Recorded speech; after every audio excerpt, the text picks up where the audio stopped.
Bonjour à tous, nous allons voir donc dans cette vidéo la période hein, donc qui va de 301 à 281 avant Jésus-Christ. Donc c'est la dernière période des diadoques, hein. On est là autour de la bataille d'Ipsos, hein, qu'on considère comme la plus grande bataille du temps des diadoques, hein. Donc la bataille d'Ipsos qui a lieu en Phrygie, ici même, hein, donc au cœur de l'Anatolie, et donc qui voit s'opposer une puissante coalition, hein, donc Ptolémée, Séleucos, Cassandre et Lysimaque, contre Antigone et son fils Démétrios.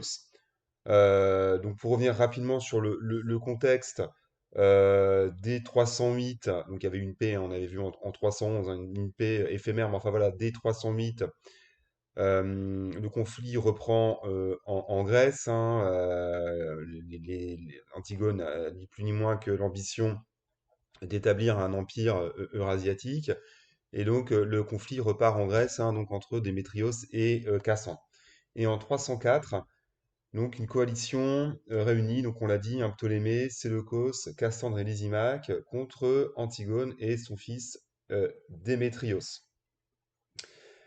Euh, Alors, Démétrios et Antigone ont l'avantage d'avoir donc déjà un immense territoire, donc qui en gros englobe l'Anatolie et la Syrie, ainsi qu'une partie de la Mésopotamie, et dispose aussi d'immenses trésors. Donc, il est nécessaire hein, pour leurs adversaires de faire leur jonction, donc chose qui sera faite en Anatolie, hein, donc où l'armée de Lysimaque donc roi de Thrace, retrouve celle de Séleucos, donc roi de Babylonie, et donc ça voit la victoire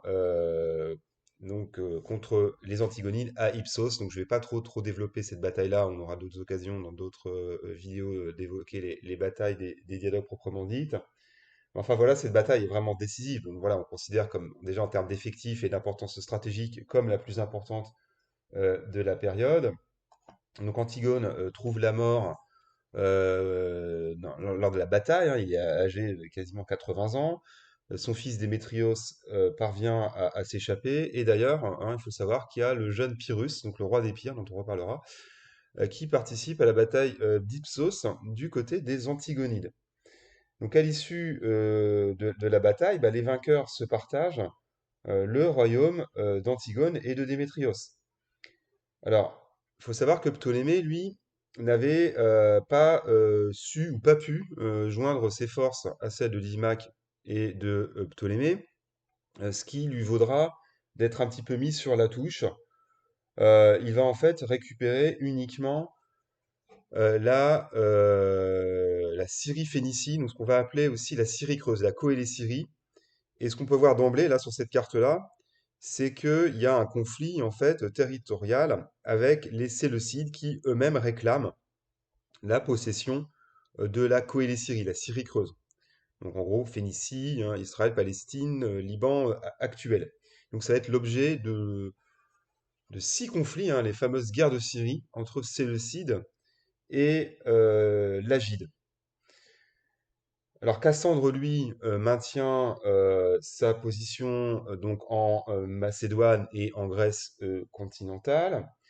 Lysimaque, lui, reçoit une très grande partie de l'Anatolie, hein. On voit notamment toutes les cités grecques le long de la mer Noire, donc du pont Euxin.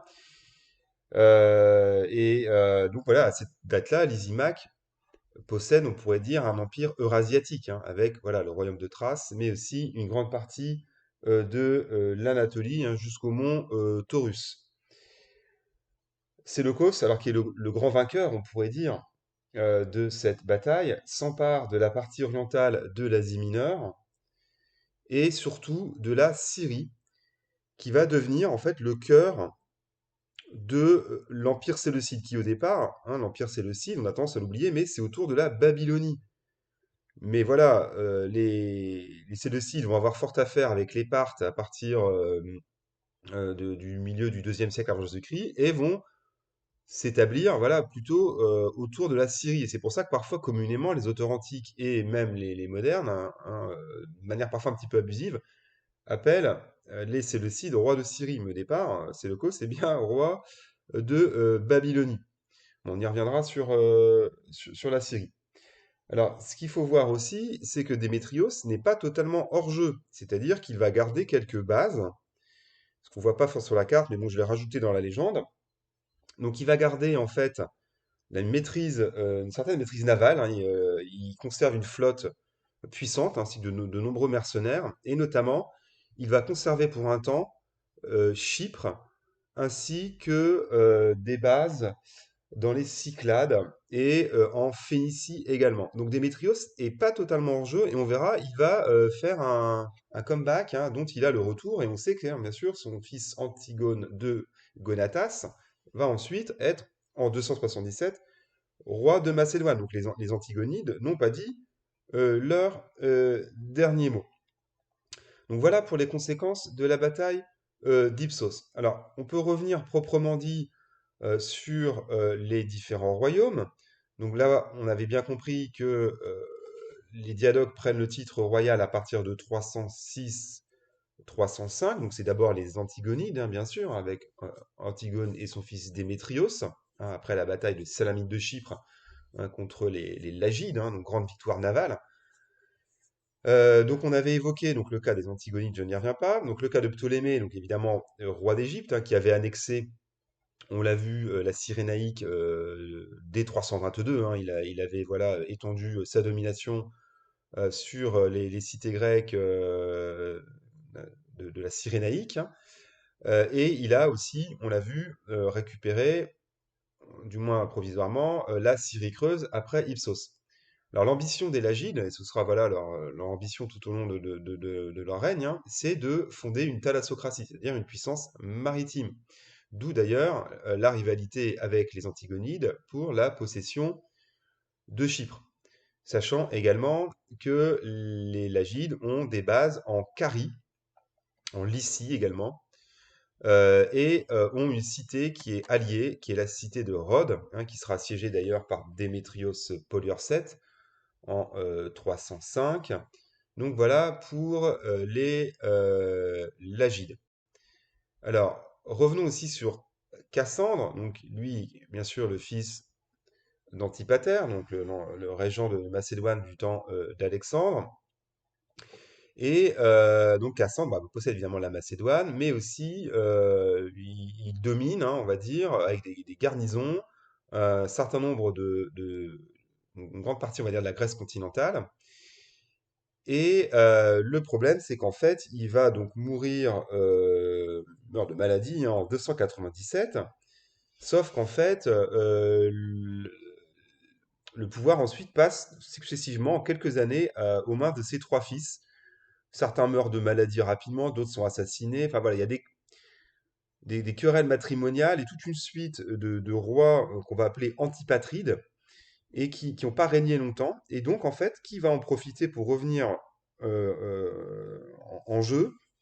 Eh bien, c'est Démétrios, hein, qui, comme je l'ai dit, n'a pas dit son dernier mot, va débarquer en Grèce et éliminer, il va faire assassiner le dernier descendant, donc c'était un cousin, hein, voilà, enfin bon bref, un cousin de Cassandre, Antipater II, et donc il se fait, Démétrios, hein, proclamer roi de Macédoine en 294 jusqu'en 280 000. Donc parfois on a tendance à oublier, mais Démétrios a été un temps roi de Macédoine. Il sera évincé ensuite par Pyrrhus et Lysimaque, hein, qui ont fondé une alliance. Et Pyrrhus sera provisoirement roi de Macédoine avant d'être évincé lui aussi par euh, Lysimaque. Alors revenons justement à Pyrrhus, donc le roi d'Épire, qui est en fait vaguement apparenté à Alexandre. En fait, son père est Acide et un cousin d'Olympias, hein, donc c'est la dynastie des Molosses. Alors on sait bien sûr que Pyrrhus, comme je l'ai dit, participe à la bataille d'Ipsos du côté des Antigonines. Ensuite, il devient un rival de Démétrios. Et après, ben, une espèce de mercenaire, on dira, il va être appelé à l'aide par la cité de Tarente. Donc on est ici en Grande Grèce, en Italie du Sud, contre les Romains, hein. Donc là, on est dans les années 270. Et on connaît bien sûr l'illustre campagne de Pyrrhus contre les Romains, hein, je n'en parlerai pas ici. Alors, parlons également donc de Lysimaque, qui, au départ des guerres de Diadoque, en fait, a fort affaire avec les tribus thraces et notamment les Gètes, hein. Bon, c'est des tribus, on pourrait dire, moitié germaniques, moitié celtiques, hein, que les Romains appellent les Daces, hein, c'est connu, hein, les guerres daciques, hein, sous Trajan, hein. Bon, là, on est évidemment sous l'Empire romain, mais en tout cas, voilà, au départ, Lysimaque joue pas un très très grand rôle dans les conflits des Diadoques, mais il va solidement s'implanter en Thrace, et on l'a vu, hein, il va s'allier à Séleucos et battre donc les Antigonides et établir un empire important en Anatolie, et notamment contrôler la mer Noire, qui est stratégique évidemment pour le commerce du blé notamment, hein. Donc il a un empire maritime assez conséquent. Alors, sauf que Lysimaque va être empêtré dans d'inextricables querelles matrimoniales. En fait, il change d'épouse et il se marie à Arsinoé II, donc qui est une fille de Ptolémée, hein. C'est la même qui épousera son propre frère Ptolémée II. Et donc, en fait, Arsinoé II, qui est très intrigante, pousse Lysimaque à assassiner son propre fils Agathoclès, qui était en fait assez populaire. Donc, c'est un geste politique vraiment malheureux, parce qu'en fait, ça va susciter l'indignation, ça va susciter des révoltes, et Séleucos va en fait en profiter pour marcher contre Lysimaque et le vaincre à la bataille de Couroupédion. On est là en Anatolie, hein, donc en 281, qui voit la défaite et la mort de Lysimaque, et qui en fait, on pourrait dire, la dernière grande bataille du temps des Diadoques, hein, puisque quelques semaines après, Séleucos est assassiné par un fils de Ptolémée qui s'appelle Ptolémée Kéronos, hein, qui donc l'assassine et se fait proclamer roi de Macédoine, bon, avant d'ailleurs de mourir des suites de l'invasion des Celtes. Donc voilà pour Lysimaque. Alors parlons pour conclure de Séleucos, qui on l'a vu est le grand vainqueur d'Ipsos. Il va s'étendre en Anatolie, il va récupérer la Syrie qui va devenir donc la base, on pourrait dire le cœur du royaume séleucide. Et vers 305, donc évidemment avant Ipsos, hein, Séleucos va mener campagne contre le puissant roi indien Chandragupta, qui est fondateur de la dynastie Maurya, qui domine un immense empire, hein. En fait, au départ, c'est la vallée du Gange, et qui s'étend jusqu'à la vallée de l'Indus. Alors, c'est une guerre méconnue, hein, mais on pense qu'il y a un moment, Séleucos a pu traverser l'Indus. Alors, on ne connaît pas le détail des batailles contre les Indiens, mais enfin, en tout cas, Séleucos finit par être vaincu, enfin, du moins, il est contraint de signer un traité de paix. Et donc, il va laisser à Chandragupta la vallée de l'Indus et le Pendjab, et en échange, Chandragupta va lui donner des centaines d'éléphants de guerre qui lui seront bien utiles lors de la bataille d'Ipsos, hein, contre Antigone. Alors on voit aussi, hein, que Séleucos reprend pied aussi dans les hautes satrapies, enfin du moins provisoirement, parce qu'ensuite on verra les Parthes, hein, dès vers 150 avant notre ère, vont reprendre voilà, ces territoires-là. Mais enfin, voilà, en tout cas, Séleucos, à cette date-là, possède évidemment le plus grand empire, hein, issu des conquêtes d'Alexandre.